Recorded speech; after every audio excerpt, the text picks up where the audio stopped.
Et au cours de ce match fébrile en émotion entre les Bruins et le Canadien, un partisan du tricolore s'est fait remarquer avec sa pancarte. Si Mété fait un tour du chapeau, je marie ma blonde, accompagné du mot-clic impossible. On a retrouvé ce partisan aujourd'hui pour en savoir un peu plus sur cette histoire. Jean-Christophe, tout d'abord, est-ce que tu le pensais vraiment quand tu as écrit ta pancarte? Je souhaitais vraiment que Mété marque.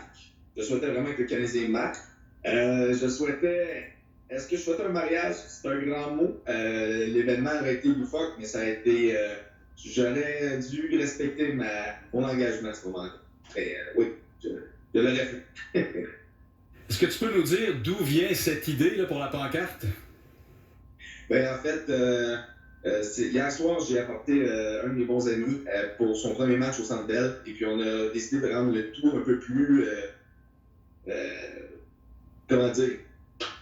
Rendre le tout plus intéressant, disons-le comme ça. Et de m'amuser un petit peu. Puis, bon, vous savez tout ce que Victor Mété a fait dans le passé. Puis, je me suis dit que c'était impossible, d'où le hashtag. Et puis, il m'a fait une très grosse peur, mettons.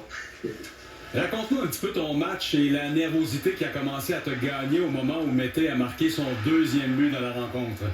Non, ça commence réellement au début du match, à 1 minute 13, si je ne me trompe pas. Quand on a marqué le premier but, ben, à partir de ce moment-là, mon ami, on s'est regardé drôlement. Puis, suite au deuxième, là, ça a sorti de partout. Mon ami, c'est les réseaux sociaux et ainsi de suite. La caméra qui s'est retournée vers moi, puis ça a passé à la télévision. J'ai reçu plein de commentaires quelconques, positifs comme négatifs. Des gens qui n'ont pas trop apprécié, visiblement, mais bon, on ne peut pas combler le bonheur de tout le monde. Mais moi, dans le fond, j'ai commencé à stresser à partir de là, effectivement, d'autant plus que Victor, à un moment donné, a été en 2 contre 1. Une chance qu'il a fait une passe, une mauvaise en réalité. Et puis, j'ai eu peur pour le filet des airs aussi à la fin. Donc, c'était assez particulier comme moment. Ta blonde n'était pas avec toi hier au Centre Bell. Est-ce qu'elle était au courant de ton projet? Pas du tout. En fait, ma copine elle se trouve à être infirmière et puis elle faisait un quart de soir. Elle savait que j'allais au Centre Bell avec mon ami, mais jamais qu'elle savait que j'avais une pancarte entre les mains, puis surtout pas ce qui était écrit dessus.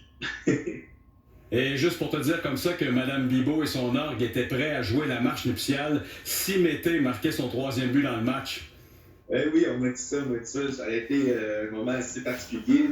Surtout que ma copine n'était pas là. Donc, je ne sais pas avec qui j'aurais vécu ce moment-là, mais sûrement mon ami. En terminant, Jean-Christophe, j'espère que ta blonde a le sens de l'humour. Absolument.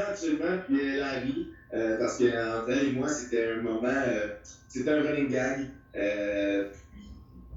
C'est pour ça que ça m'est venu à l'idée aussi de faire ça, là. C'est le running gag, puis elle le fait très très bien, puis même qu'elle trouve que les commentaires déplaisants un petit peu à mon égard à cause de cette situation-là, qui est à mon avis simplement une blague à l'origine. Elle trouve ça vraiment ridicule, puis elle trouve ça même très très très drôle. Merci d'avoir pris le temps